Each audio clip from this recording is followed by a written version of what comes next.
bonjour, alors ici on va voir une plante, cette fois, on va pas vraiment nous changer, une graminée, une poacée, très commun, même si la plupart des gens ne la remarquent pas de cette petite taille, le paturin annuel, Poa annua. Alors c'est caractéristique, c'est une petite plante, vous pouvez voir, celle-là doit faire environ une dizaine de centimètres de haut, c'est jamais une très grosse herbe. Souvent solitaire ou cespiteux avec quelques tiges comme celle-ci. Là, j'ai la chance d'avoir un spécimen avec une inflorescence, donc on peut voir quelques caractéristiques qui nous permettront de différencier cette espèce. Comme par exemple,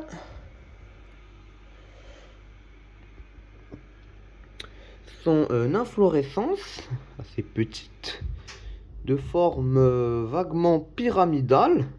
Et une des caractéristiques, c'est que sur chaque segment porteur de fleurs, il n'y a jamais plus de 2 branches. On va voir la dernière ici, il y a à peine 2 branches. Il n'y a jamais plus. Ça, c'est d'autres espèces, comme le paturin des prés ou encore le paturin commun. Autre caractéristique, c'est ses feuilles, comme vous pouvez le voir, relativement fines et longues, vert foncé. Mais une caractéristique très importante que vous devez savoir si vous voulez identifier cette espèce, je ne sais pas si je vais arriver à la montrer, c'est son ligule. Le ligule chez les poacées, c'est très important pour l'identification. Attendez.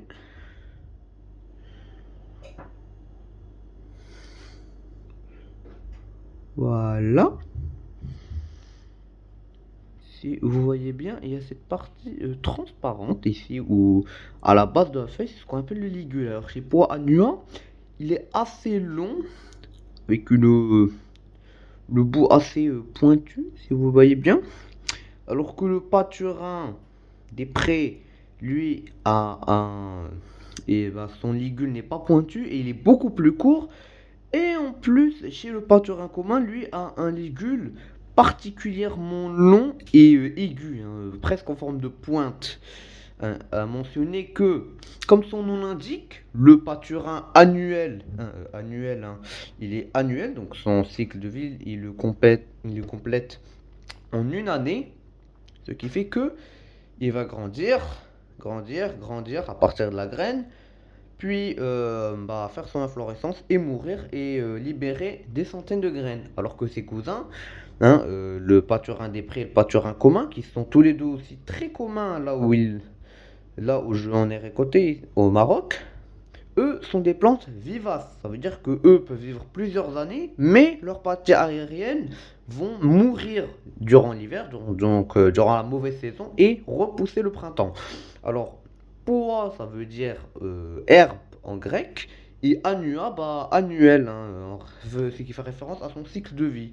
C'est une plante fourragère assez commune, qu'on retrouve partout dans le monde, dû à l'introduction humaine, et qui est natif d'une assez large zone de l'Europe, de l'Asie tempérée et aussi de l'Afrique tempérée, comme le Maroc et les pays qui sont autour. Alors, c'est souvent considéré comme une adventice. Pourquoi? Parce que elle est très, elle est assez petite, ce qui fait qu'elle passe aisément inaperçue. Elle se propage très vite et elle produit beaucoup de graines, comme tous les poacées, c'est logique. Et le problème, c'est que puisqu'elle est annuelle, lorsqu'elle meurt, elle laisse de la terre toute vide, ce qui plaît pas beaucoup aux horticulteurs.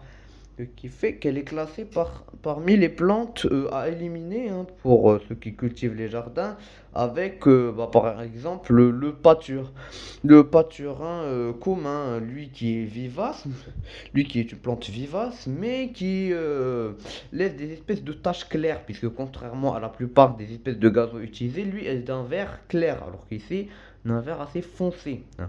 J'espère que vous avez aimé cette vidéo, et à plus tard.